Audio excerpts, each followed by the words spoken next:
और अभी भी एक शादी के कार्यक्रम में मैं शामिल हो रहा हूं। हमारी पार्टी के विधायक रही हैं, उनके परिवार में कार्यक्रम, उनकी बेटी का कार्यक्रम। इसके बाद हमारे पार्टी के एटा के जिलाध्यक्ष, उनके पारिवारिक कार्यक्रम में मैं नहीं पहुंच पाया था।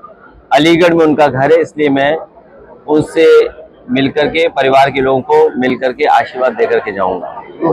इससे पहले आपको याद होगा, हमारी पार्टी के विधायक, पूर्व विधायक, उनसे भी मुझे मिलने का मौका मिला था। तो मुझे खुशी है इस बहाने कि बहुत सारे कार्यकर्ताओं से मिलने का मौका मिल जाता है, और आप जैसे हमारे पत्रकार साथी, इनसे भी संपर्क हो जाता है, अपनी बात कहने का मौका मिलता है। जहां तक जो राजनीतिक परिस्थितियां हैं, भारतीय जनता पार्टी का जो रास्ता है वो नफरत भरा है।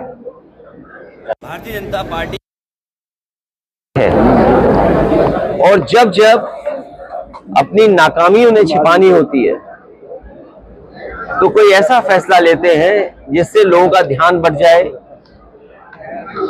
ध्यान बढ़ने के साथ साथ समाज में कैसे हम खाई खोदें, उस दिशा में काम करते हैं। लोकतंत्र को और संविधान को, और बाबा साहब भीमराव अम्बेडकर जी का दिया हुआ संविधान, समय समय पर ये उसको नहीं मानते हैं, उसकी कोई परवाह नहीं करते हैं।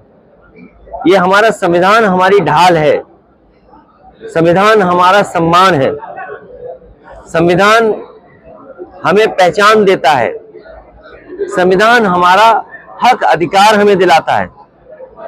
उस संविधान पे समय समय पर भारतीय जनता पार्टी चोट पहुंचाती है, और कानून व्यवस्था की तो पोल आज खुल गई। आज कानून व्यवस्था की पोल इसलिए खुल गई कि मुख्यमंत्री जी को साइडलाइन कर दिया गया, और अधिकारियों से यह जानकारी ली गई कि आखिरकार उस घटना में कितने दोषी पकड़े गए हैं। आपसे बेहतर कौन जानता होगा कि उत्तर प्रदेश की कानून व्यवस्था क्या है।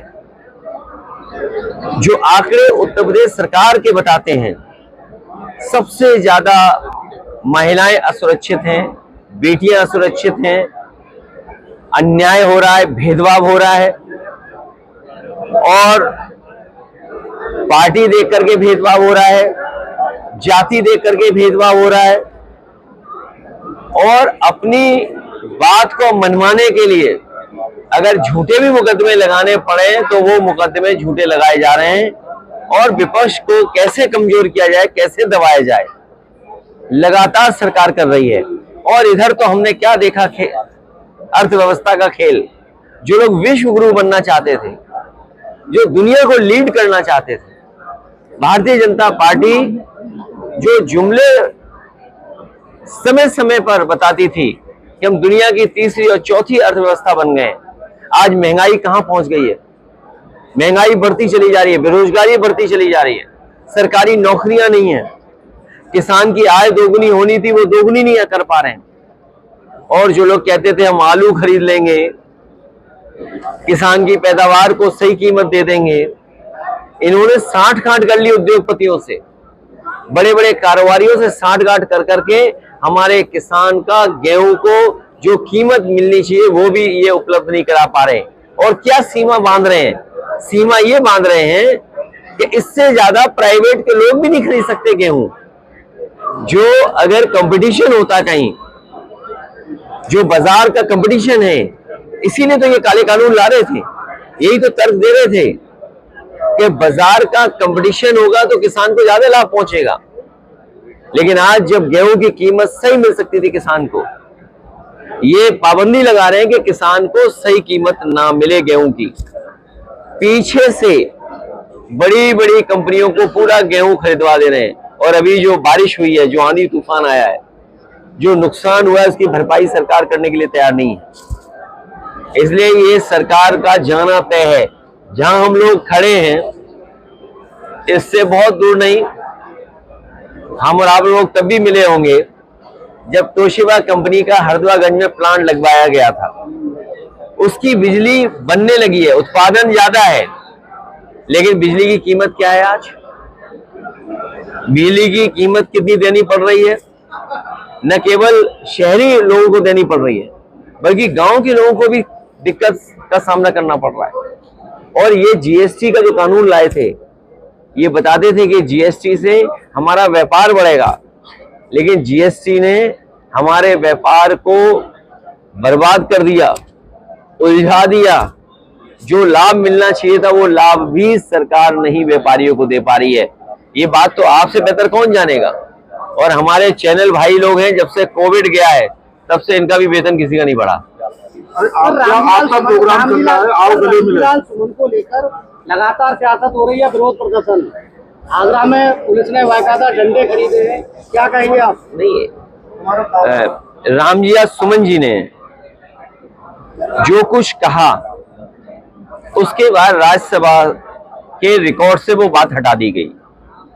जिस समय कोई बात रिकॉर्ड से हटा दी जाती है, उसी समय बात खत्म हो जाती है। लेकिन भारतीय जनता पार्टी का भरोसा तानाशाही पर है।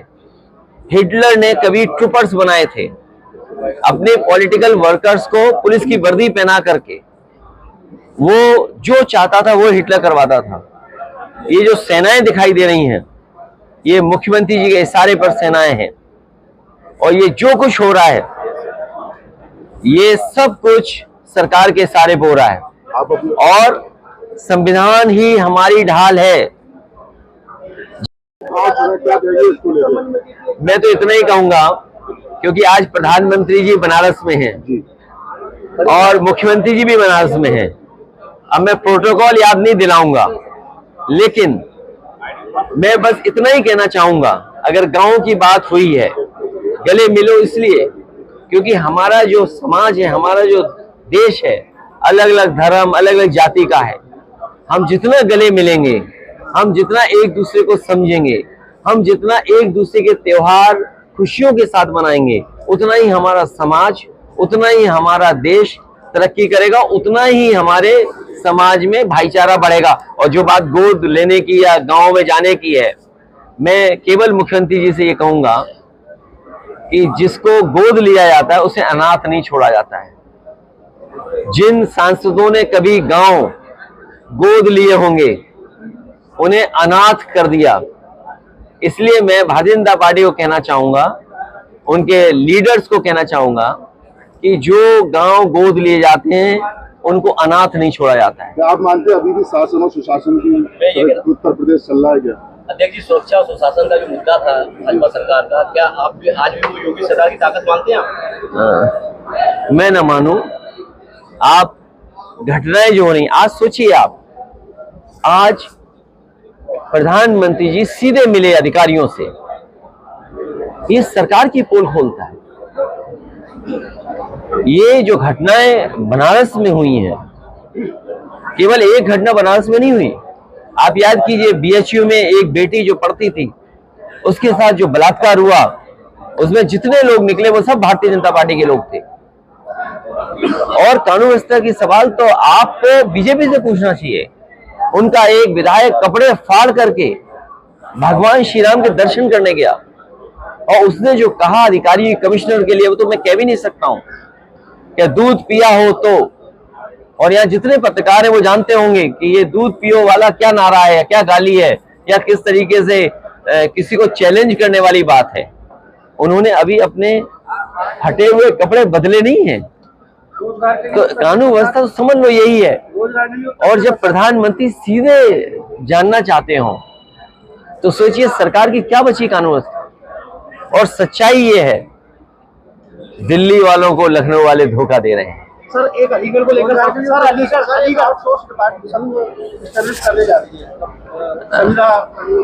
आउटसोर्स यही होता है कि जैसे आपके मालिक है, जब चाहे तब निकाल दें आपको। सर, अलीगढ़ और आउटसोर्स इसलिए कर रहे हैं क्योंकि आज आरक्षण न देना पड़े, जो हक है, जो आरक्षण है, वो न देना पड़े। अपनी मनमानी तरीके से नौकरी दे दें, मनमानी तरीके से वेतन तय कर दें,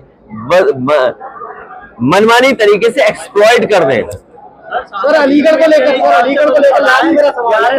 अलीगढ़ मुस्लिम यूनिवर्सिटी में अब जो हिंदू छात्र मंदिर बनवाने की मांग कर रहे हैं, ऐसे में तमाम कथावाचक भी बयान दे रहे हैं एएमयू कैंपस में मंदिर बनना चाहिए जिस तरीके से तमाम मस्जिद हैं। मैं उन लोगों से कहूंगा,